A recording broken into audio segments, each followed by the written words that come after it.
Sometimes the person who saves your life is the one you'd never expect. When 23-year-old Ethan Caldwell, heir to a billion-dollar empire, stood on the ledge of his Manhattan penthouse contemplating the end, he didn't know that a homeless Filipino boy selling flowers on the street below was about to change everything. This is that story. Ethan had everything money could buy: designer clothes, luxury cars, a Princeton education, access to any opportunity in the world. But depression doesn't check your bank account before it visits. And on a cold December night, standing 70 floors above the city, Ethan felt completely empty. Then something impossible happened. Something that would make him question everything he thought he knew about value, purpose, and survival. Before we continue, like this video if you believe hope can come from unexpected places. Subscribe because this story will challenge how you see privilege and resilience. Share with someone who needs to hear this. And drop Pinoy Philippines red heart in the comments if you're proud of Filipino strength and spirit.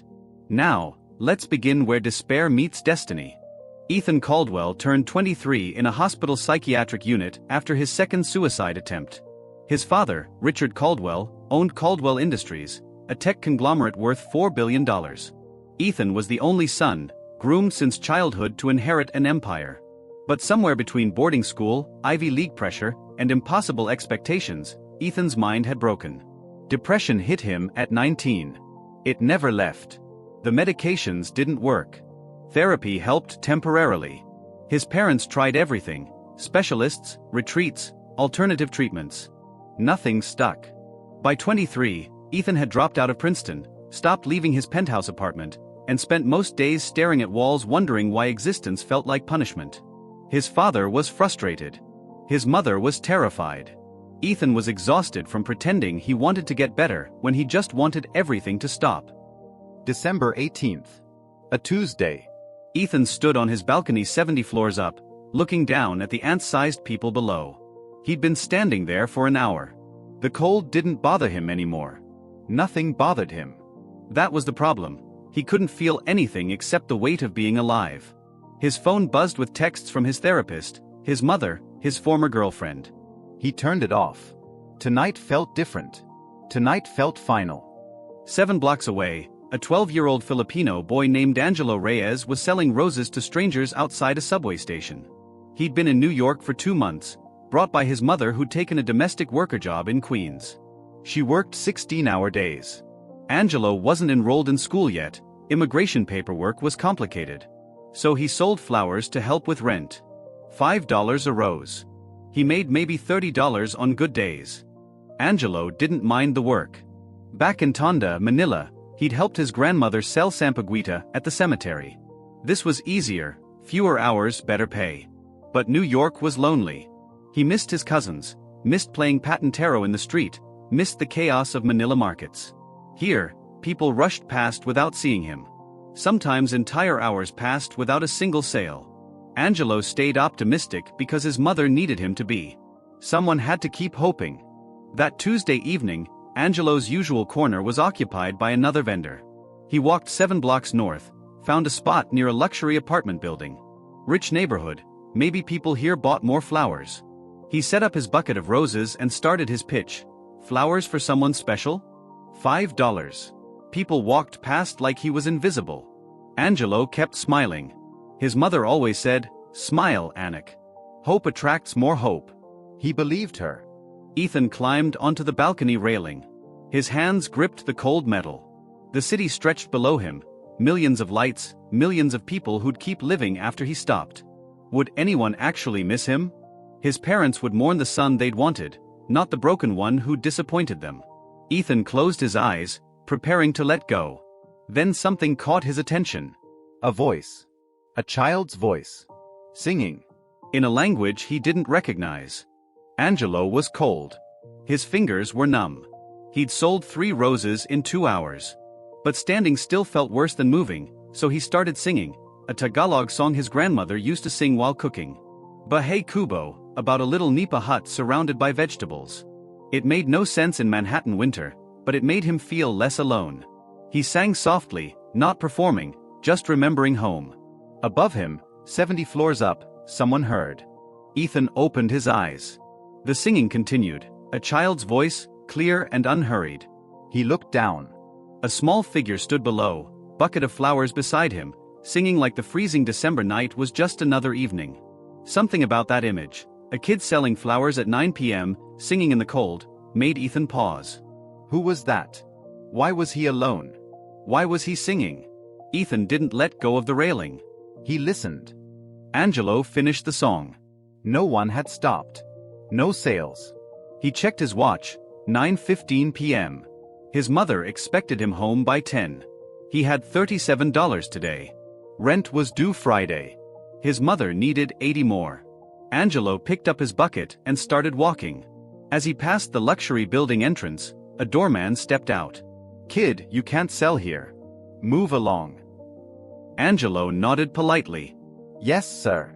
Sorry, sir. He walked away without argument. Ethan watched the boy get shooed away by the doorman. The kid didn't fight, didn't complain, just picked up his flowers and walked. Something about that quiet dignity cracked something in Ethan's chest. That boy was 12, maybe 13, working the streets alone at night, and he'd just been rejected without protest. Meanwhile, Ethan stood 70 floors up with every privilege imaginable, ready to throw it all away. The contrast felt obscene. Ethan climbed down from the railing. Ethan didn't know why he did what came next. He grabbed his coat, took the elevator down 70 floors, and stepped onto the street for the first time in 3 weeks. The cold hit him hard. He looked around. The boy was half a block away, walking toward the subway. Ethan followed. He didn't know why. Maybe curiosity. Maybe guilt. Maybe because that singing voice had been the first thing to penetrate his numbness in months. Angelo reached the subway entrance, counting his money again. $37. Not enough. Maybe he could sell a few more underground before heading home. He descended the stairs. The platform was nearly empty, late hour, cold night. Angelo stood near a bench and tried his pitch again. Flowers? $5. Roses for someone special. A businessman waved him off. A couple ignored him. Angelo's smile stayed fixed. He'd learned that giving up meant going home with less. Ethan watched from across the platform. The boy tried selling to everyone who passed. Each rejection rolled off him like water. No frustration, no anger. Just persistence and that relentless smile. How? How was this kid, clearly struggling, clearly alone, maintaining hope while Ethan, who had everything, had none? It didn't make sense. Ethan walked over. Hey, kid. Angelo turned. Flowers, sir? $5. Ethan pulled out his wallet. I'll buy them all. How many you got? Angelo blinked.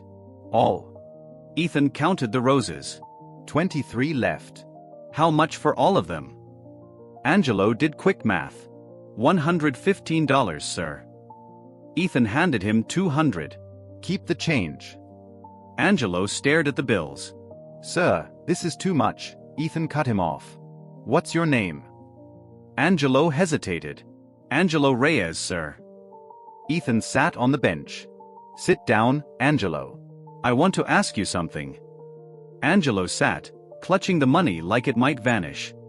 Ethan looked at this 12-year-old boy sitting beside him holding a fortune and a bucket of roses. Why were you singing? Angelo seemed confused. Singing, sir. Ethan nodded. Earlier. On the street. You were singing. Angelo smiled. Oh. That was Bahay Kubo. My Lola, my grandmother, she sang it. It makes me less homesick. Ethan asked the question that had pulled him down 70 floors. How do you stay happy? Working nights, alone, getting rejected constantly. How? Angelo thought about this. I'm not always happy, sir. Sometimes I'm tired. Sometimes I miss Manila. But my mama needs help with rent. And I think, if I stay sad, I make her more sad. So I sing. I smile. I try. Because trying is better than not trying, yes. Ethan felt something twist in his chest. This kid, 12 years old, working the streets, no complaints, had figured out something Ethan hadn't. Trying matters more than circumstances. They talked for an hour. Angelo told Ethan about Manila, about Tonda floods, about his grandmother's Sari store, about moving to New York with hope for better opportunities. He talked about his mother's dreams, about wanting to go to school, about saving money for a computer. Ethan listened. Really listened. For the first time in months, he was present. Angelo's problems were objectively harder than Ethan's. But Angelo carried them with grace Ethan had never managed with privilege. Ethan asked, "Don't you ever want to give up?" Angelo looked confused. Give up on what, sir? Ethan clarified, "On everything. On trying. When it's hard and nothing works." Angelo was quiet for a moment. Then, "My Lola died last year. Before she died, she told me, 'Angelo, life pushes everyone down. Strong people get back up. You're strong.' So when I want to stop, I remember, I'm strong. I get back up." Ethan felt tears for the first time in 6 months. They parted at the subway entrance. Angelo went home to Queens with $200 and an empty bucket. Ethan went back to his penthouse with 23 roses and something he hadn't felt in years: purpose. Not happiness. Not joy. Just the faint recognition that if a 12-year-old could carry his burdens with dignity, maybe Ethan could try again. Not for his father. Not for expectations. For the simple reason Angelo had given: trying is better than not trying. Ethan didn't magically cure his depression that night. That's not how mental illness works. But something shifted. The next morning, he called his therapist and scheduled an appointment he'd been avoiding. He started medication again, this time committing to the full prescription course. He began leaving his apartment once daily, even just to walk around the block. Small steps. Angelo-sized steps. The kind a 12-year-old flower seller would take. Persistent. Undramatic. Forward. 3 months later, Ethan found Angelo's corner again. The boy was there, same bucket of roses, same smile. "Angelo." The boy looked up, recognition dawning. "Flower, sir. You came back." Ethan knelt down to eye level. "I need your help with something." Angelo's eyes widened. "Help? What help?" Ethan pulled out a folder. "I'm starting a non-profit. Helping immigrant kids get school supplies, tutoring, after-school programs. I need someone who understands what these kids need. I'll pay you. Are you interested?" Angelo didn't understand. "Pay me? For what?" Ethan explained, "You'd help me design programs, talk to families, explain what actually helps versus what rich people think helps. You'd translate. I'm guessing you speak Tagalog, right?" Angelo nodded. "And Spanish. "And some Mandarin from my neighbor." Ethan smiled. "Even better. 20 hours a week. $50 an hour. You'd still have time for school. Which, I'm also going to help you enroll in." Interested?" Angelo's hands shook. "Yes, sir." Very interested. Angelo's mother cried when Ethan explained the arrangement. $50 an hour was more than she made in a day. Angelo could stop selling flowers. He could go to school. They could afford better housing. She asked Ethan why he was doing this. Ethan told her the truth. "Your son saved my life." He didn't know it, but he did. "This is me saying thank you." She didn't understand. Angelo did. He remembered the sad man who'd bought all his roses. He'd known something was wrong. Ethan launched Second Bloom, 6 months later. Named for Angelo's roses and second chances.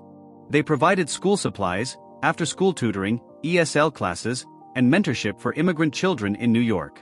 Angelo became the youngest program consultant in nonprofit history at 12 years old. He helped design every initiative based on what actually worked for kids like him, not what donors assumed worked. The program spread to 5 cities within a year. Angelo's face became the organization's heart. Media called it inspiring. Billionaire's son creates immigrant youth nonprofit. Articles focused on Ethan's generosity. Ethan redirected every interview. "This isn't my story. It's Angelo's. I had money. He had wisdom. We needed each other." When reporters asked Angelo how it felt to inspire a billionaire, he'd say, "I just sold flowers and sang songs. If that helped, I'm happy. But everybody helps everybody if we pay attention, yes." His grandmother's humility lived in him. Ethan's depression didn't disappear. He still had hard days, dark weeks, moments when getting out of bed felt impossible. But he had purpose now. Every time he wanted to stop, he thought of Angelo, 12 years old in December cold, singing Bahay Kubo, while selling roses for rent money, smiling through rejection because trying is better than not trying. If Angelo could carry that weight with grace, Ethan could manage his with treatment, support, and persistent small steps forward. 5 years later, Angelo turned 17.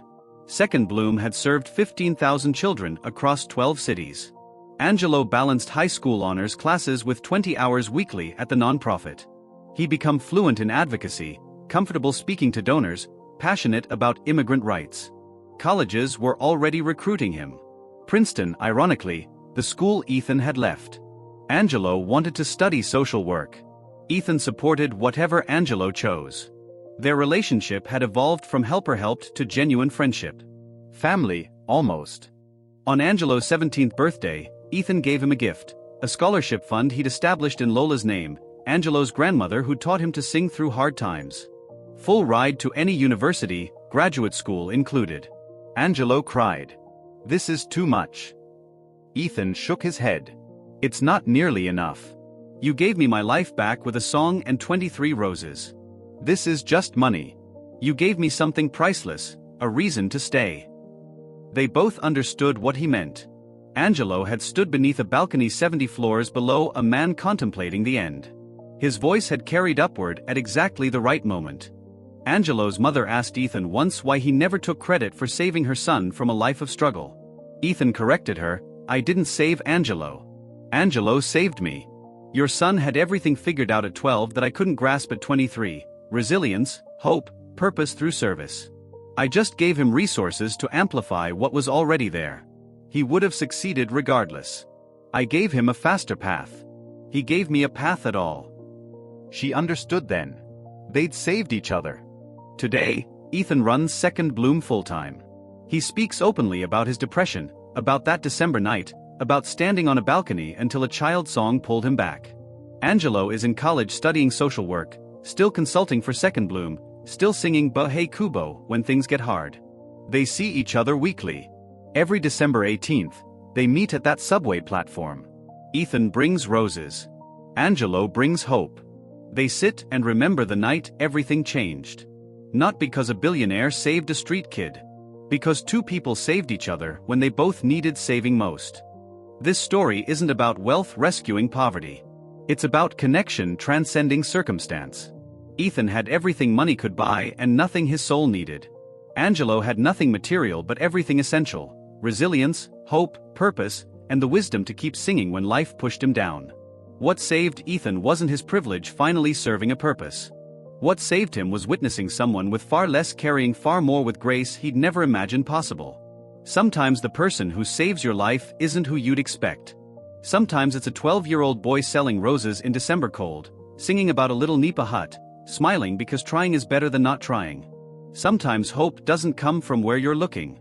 It comes from 70 floors below, in a voice singing a language you don't understand, reminding you that if a child can carry his burdens with dignity, maybe, just maybe, you can carry yours with treatment, support, and the persistent belief that tomorrow might hurt less than today. That's not a cure. But it's a start. And starting, as Angelo would say, is better than not starting.